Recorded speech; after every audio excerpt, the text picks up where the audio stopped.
welcome back to another Tera Plays Tera video.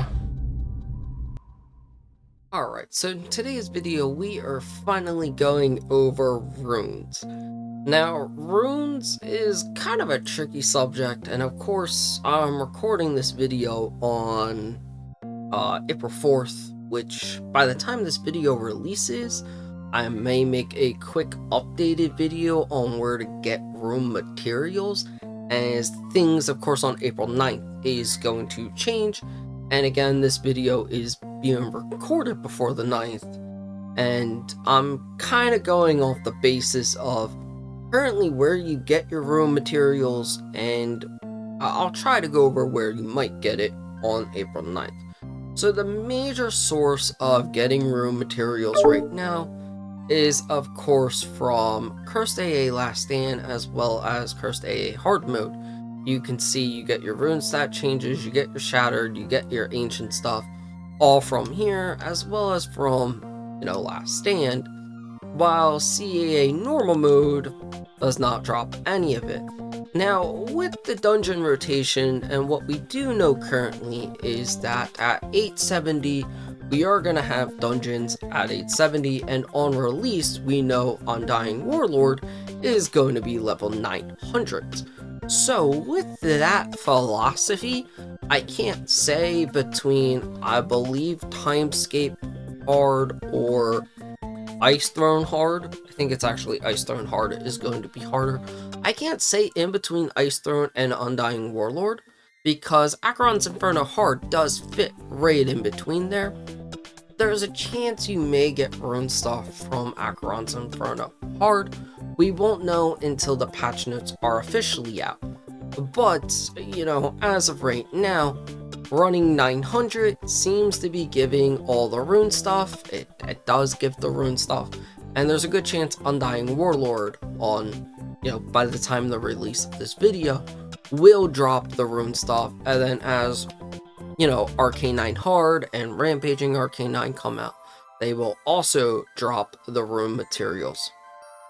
Another place you can go to get your rune materials is Bellic's Opportunity. Doing your Gilly Glades every day does have a chance to drop these resources that we will cover, which is, these are what's needed to refine and upgrade your runes. Now, another location you can get rune stuff is, of course, from the Vanguard shop. This is quite expensive to get these items from here, and I highly recommend it's not worth it until you get your cards done. But there is an option to obtain rune materials from this shop, but I advised against it. And those are the really main three locations.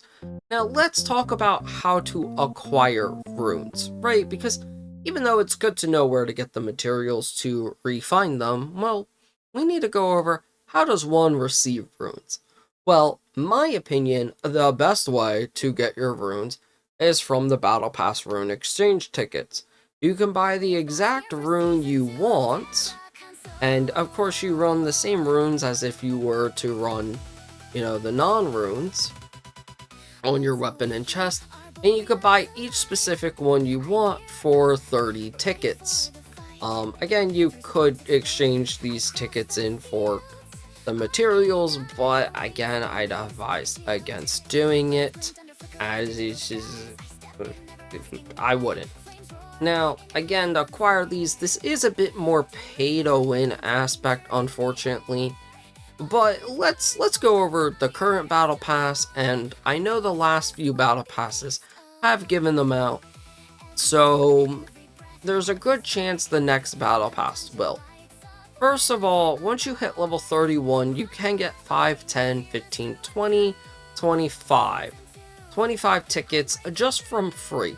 So if you get, 5 characters all doing this every battle pass, well, you can buy your runes for free just by leveling up your battle pass. And all the battle passes in the past have actually done this.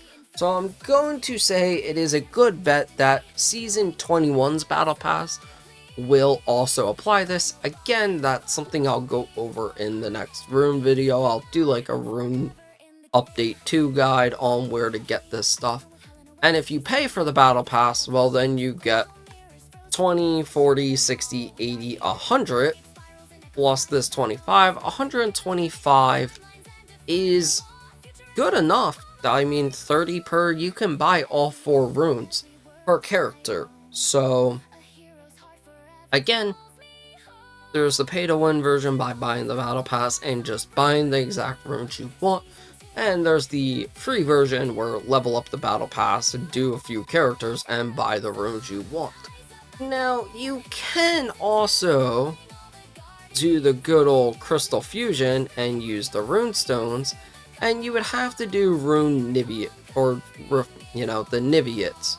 So in other words, if I do my poison carving, if I do the resolute carving, and I do the wrathful, because these are all crystals that I don't care too much about, and use a rune stone, it is going to give me a random rune effect. That secession, that white rune we looked at in the rune pass, well, that's basically the same thing as a smart dyad, which if you use the same poisedly carving in all 3 spots, you would get the poisedly carving rune. I'll combine these 3, we'll see what random one I get. I get a poisedly cruel rune. That's not really something I care to have, as increased crit power after knocking down opponent is kind of useful. One thing you can do is also dismantle your runes and get resources in return for them, as I got 1 Shattered Rune Fragment. So that is, you know, as far as it goes for acquiring your runes. As far as refining and rolling your runes, you can see it will take 50 rune stones, quite a bit of advanced rune energy, and Shattered Rune Fragment. Of course, the armor needs the blue stones, while the weapon needs the red stones. And we'll hop over to a video I did with my healer, and I'll discuss how refining and enhancing and re-rolling runes goes from there. So at this point you can see I'm on my priest, and I go over and hit refine my rune, and you can see the material it costs to get it up to each level. Now each level is guaranteed, and then from here you can start re-rolling once it's at level 3. It used to be capped at 5 rerolls, now it is capped at 100. But each time you roll, it's going to take about 5 runestones plus a lot of gold. And then once you lock a stat, it's going to take 75. And if you lock 2 stats, it's going to take 250 rolls. The very last thing to cover is what rolls do you want on your runes. And for the most part, everyone wants either the 4, which is a yellow roll 4 attack speed, or the purple roll 5 attack speed. Runes is basically where you want to make up your attack speed, and you can roll triple of any of the rolls. The other secondary mention rolls to kind of go for, if you're a DPS and tank, is, well, 1.5% damage rolls.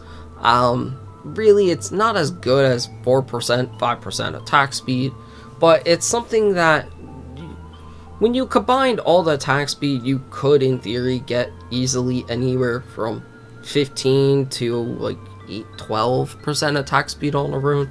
And if you multiply that by 4 times for your weapon runes, well, that's a lot of attack speed. You might not need that much attack speed, so you would want to go for the 1.5 strict damage rolls. Whether if it's back damage, enrage damage, aggro damage, flat damage, you want the highest percentage because damage is good. As far as your chest runes go, most people aren't really going for those, but you just want reduced damage. There might be a good roll that I honestly don't know about. I haven't worked on the blue ones, but ideally everyone's working on the weapon ones, and the blue ones you just have, really. Again, you can refine them, you can go for rolls, you probably want a reduced damage or something that gives mana. It's probably the only options. Healers, you do have an honorable mention role, which is the damage boost, because damage boosts increase the amount of power you give to your team. Again, I would not take that role over attack speed, but if you have enough attack speed as a healer, you can go for damage boost. That's a fine option. And as these purple rolls are harder to get, it's something worth noting that if you see, might be worth keeping. So that is the end of the rune guide. If you have any questions, please let me know in the comment section, as I'll do my best to answer them as I can. With that, I hope you enjoyed. If you have, go ahead and hit that like button, subscribe, because I will make a version 2 where to get rune material with season 2 guide shortly after this one release.